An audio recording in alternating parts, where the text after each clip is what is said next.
42টা সংগঠন হোজাই বহুকেইগৰাকী 6-7 গৰাকী মৌলবী আছে তাত সংগীতানুষ্ঠান কৰাৰ কথা আছিল নাহিদ আফ্ৰিদি নাই কিন্তু ফটোৱা জাৰি কৰা হৈছে আৰু এই ক্ষেত্ৰত বিভিন্ন দল সংগঠন এই ক্ষেত্ৰত প্ৰতিক্ৰিয়া ব্যক্ত কৰিছে আলফা স্বাধীনৰ মুখ্য সেনাধ্যক্ষ আৰু সংগঠনৰ উপসভাপতি পদৰ পৰা আপোনাৰ প্ৰতিক্ৰিয়া কেনেকুৱা হ'ব প্ৰথমে মই ক'বলৈ বিচাৰিছো নাহিদ হৈছে আমাৰ থলগিৰি প্ৰতিটো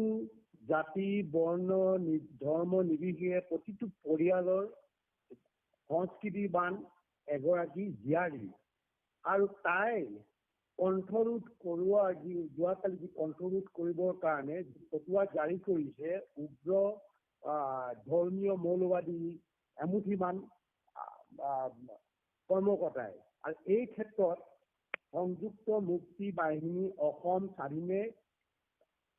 ইয়াক বৰ্বৰচিত এটা কাৰ্য বুলি আমি ধিক্কাৰ দিছো আৰু তেনে কাৰ্যৰ পৰা তেখেতসকলক আমি আহ্বান জনাইছো যিসকলে এই ধৰ্ম মৌলবাদী চিন্তাৰ চৰ্চাৰে এই ফটোৱা জাৰি কৰিছে এই ফটোৱা যাতে আৰু ভৱিষ্যতলৈ এনেকুৱা ধৰণৰ ফটোৱা অসমত জাৰি নকৰে আৰু তেখেতসকলক আমি সংযুক্ত মুক্তি বাহিনী অসম স্বাধীনে ক'ব বিচাৰিছো যে অসমখন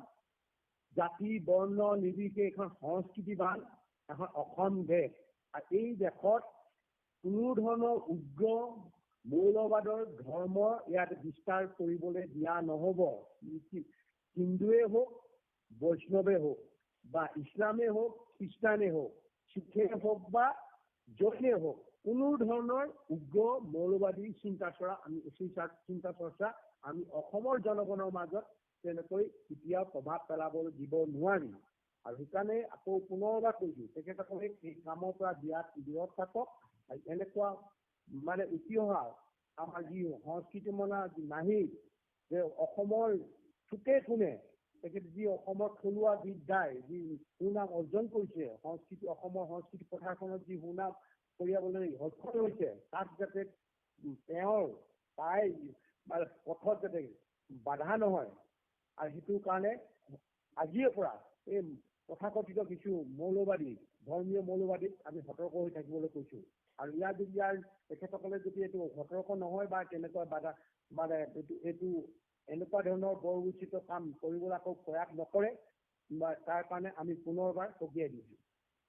শংকৰ আজানৰ দেশত এনেধৰণৰ ঘটনা কোনোৱে আচলতে গ্ৰহণ কৰিব বিচৰা নাই বিভিন্ন দল সংগঠনেও ইয়াত তীব্ৰ গৰিহণা জনাইছে আচলতে অসমত হবলৈ কি গৈ আছে শংকৰ আজান বুলি ক'লে শংকৰ আজানৰ দেশ বুলি ক'লে সমগ্ৰ বিশ্বই চিনি পায় অসম কিছুদিনৰ পৰা কিছু বছৰৰ পৰা অসমত বিভিন্ন ধৰণৰ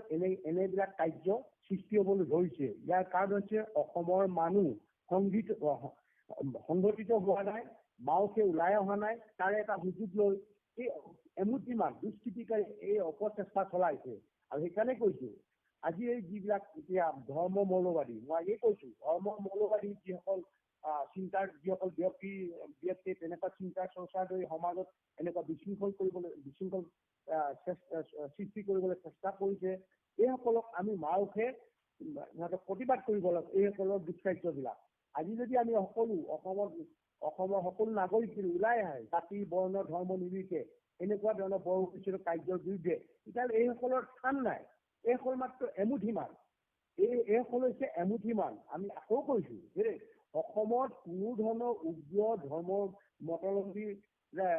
ভাৱ ধৰাৰ স্থান নাই অতি সম্প্ৰতি যি হৈ গ'ল যে বা অসম চৰকাৰ কিছু দুষ্কৃতিকাৰী ISৰ প্ৰভাৱত যিসকলে অসমৰ শিক্ষা জগতত বিদ্যালয়বিলাকে যেনে সংস্কৃত জাপি দিবলৈ বিচাৰিছিলে তাৰ বিৰুদ্ধেতো অসমৰ মানুহ সচেতন মানুহ সৰব হৈছিলে বিভিন্ন দল সংগঠন আদি কৰি ব্যক্তি বিশেষে ওলাই আহি যি প্ৰতিবাদৰ হেঁচাত বাধ্য কৰি এই দুষ্কৃতিকাৰীসকলে যিসকল ৰাজনৈতিক দুষ্কৃতিকাৰী এইসকলে ৰূপায়ন্ত হৈ উঠাই ল'বলৈ বাধ্য হ'ল আৰু এইসকল এই দুষ্কৃতিকাৰী এইসকল সমাজৰ প্ৰকৃত নাগৰিক কেতিয়াও হ'ব নোৱাৰে সমাজৰ নাগৰিক হ'ব নাই সেইকাৰণে আমি মাওকে আহিব লাগিব আৰু এই মাওকে আহিলে এই দুষ্কৃতিকাৰীসকল ধৰ্মতে হওক বা অন্য অপসংস্কৃতিয়ে হওক এই টিকিব নোৱাৰে আৰু এইটোৱে আচল ডাঙৰ কথাটো হৈছে আমি মাওকে এইবিলাক দুষ্কৃতিকাৰীক ওলাই আহি মাওকে ওলাই আহি দুষ্কৃতিকাৰী এই অপকাৰ্যবিলাকক আমি ৰোধ কৰিব লাগিব ইয়াৰ একমাত্ৰ হৈছে একমাত্ৰ প্ৰতিকাৰৰ উপায়। নাহিদ আফ্ৰিনৰ প্ৰতি কিবা আপোনাৰ উপদেশ আছে নেকি যে কেনেধৰণে কৰিলে ভাল হ'ব? তেওঁ ভয় খাইছে, আচলতে নাহিদ আফ্ৰিন ভয় খাইছে, ক্ষতিগ্ৰস্ত হৈছে। হয়, নাহিদ আফ্ৰিনে মুক্তভাৱে গান গাব পাৰে। যদি কোনোবা এনে অপশক্তিয়ে চেষ্টা কৰে, সেইটো নিশ্চয় সংযুক্ত মুক্তি বাহিনী অসম স্বাধীনে তাক প্ৰতিহত কৰিব। সেইটো নিৰ্ভয়ে তাই সকলো স্থানে অসমখন তাইৰ নিজৰ জন্মস্থান, তাইক ভয় কৰাৰ কোনো প্ৰয়োজন নাই। এমুঠি মৌলবাদীৰ কাৰণে বা ভয় কৰাৰ প্ৰয়োজন নাই, আৰু তাই মুক্ত মনে গাব পাৰে। আৰু তাইকো মই এটা আহ্বান, তাইলৈ এটা আহ্বান থাকিল, তাইও যাতে অসমৰ যি থলুৱা মাত কথাৰে যাতে মানে তাই নিজৰ সুৰ দিব পাৰে, নিজে গান গাই যাব পাৰে, মানুহক মোহিত কৰিব পাৰে। আৰু তাৰ বিপৰীতে যেন মানে তাই অপসংস্কৃতি, ভাৰতৰ হওক বা অন্য দেশৰে হওক বা এই অপসংস্কৃতিবিলাক অসমৰ প্ৰজন্মৰ উঠি অহা যুৱ প্ৰজন্মৰ মাজত এইবিলাক সোমোৱাই নিদিয়ে। তাৰ কাৰণে এইটো বা সচেতন হ'বৰ কাৰণে তাইলৈ এটা বিশেষ আহ্বান থাকিল।